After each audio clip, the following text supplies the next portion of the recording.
Chapter 8. Evan dreamed about monster blood that night. He dreamed about it nearly every night. Tonight, he dreamed that his dad had eaten a glob of it. Now Mr. Ross wanted to go to his office, but he had grown too big to fit through the door. "You're in trouble now, Evan," Mr. Ross bellowed, making the whole house shake. "Big trouble. Big trouble." The words stuck in Evan's mind as he sat up in bed and tried to shake away the dream. The curtains flapped silently in front of his open bedroom window. Pale yellow stars dotted the charcoal sky. Staring hard, Evan could see the Big Dipper, or was it the Little Dipper? He could never remember. Shutting his eyes and settling back on the pillow, Evan thought about Andy. He was glad she had come to stay in Atlanta for a while. She could be a real pain, but she was also a lot of fun. What did she want to show him in the park after school? Probably nothing, Evan guessed. It was probably just a dumb joke. Andy loved dumb jokes. How can I get her to tell the kids at my school about monster blood? He wondered. How can I get Andy to tell everyone that I didn't make it up, that it's true? He was still thinking about this problem as he fell back into a restless sleep. The next day at school wasn't much better than the last. Somehow, during free reading period, Conan had crept under the table and tied Evan's sneaker laces together. When Evan got up to go to the water fountain, he fell flat on his face. He scraped a knee, but no one cared. The kids laughed for hours. "Evan's mommy tied his shoes funny this morning," Conan told everyone, and they laughed even harder. In science class, Mr. Murphy called Evan over to the hamster cage. "Look at poor Cuddles," the teacher said, shaking his round head solemnly.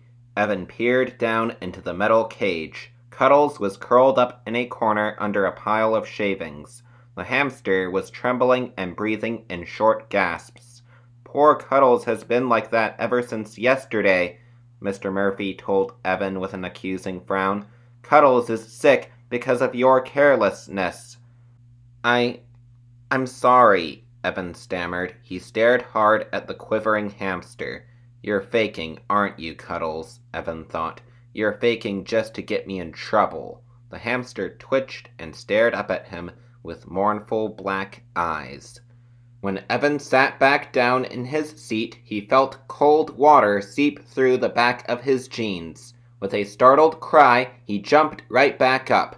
Someone, probably Conan, had poured a cup of water on his chair. That had the class laughing for at least 10 minutes. They stopped only when Mr. Murphy threatened to keep everyone after school. "Sit down, Evan," the teacher ordered. "But Mr. Murphy," Evan started. "Sit down, now!" Mr. Murphy insisted. Evan dropped back down into the wet chair. What choice did he have? Andy was waiting for Evan by the trickling brown creek that rolled through the tiny park. The old sassafras tree bent and whispered in a hot breeze. A tall Georgia pine leaned over the water as if trying to reach across the creek. Andy was wearing a bright blue t-shirt over lime green short shorts. She had been staring at her reflection in the muddy creek water. She spun around smiling as Evan called to her. "Hey, how's it going?" he called. He stepped up beside her and dropped his backpack to the ground. "How was school?" Andy asked. "Same as always," Evan replied, sighing. Then his expression brightened. "What did you bring?" he asked eagerly.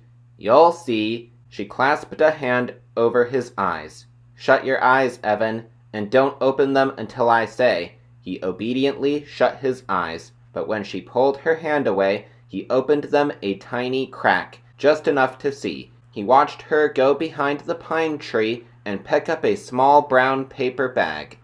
She carried the bag over to him. "You're peeking, aren't you?" she accused him. "Maybe," he confessed, grinning.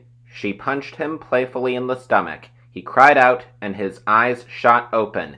"What's in the bag?" Grinning, Andy handed the bag to him. He pulled it open, peered inside, and his mouth dropped open in shock. The familiar blue can, about the size of a can of soup. Andy, you, Evan stammered, still staring wide-eyed into the bag. He reached in and pulled out the plastic can. He read the faded label, Monster Blood. Then he read the words in tiny type below it, Surprising Miracle Substance.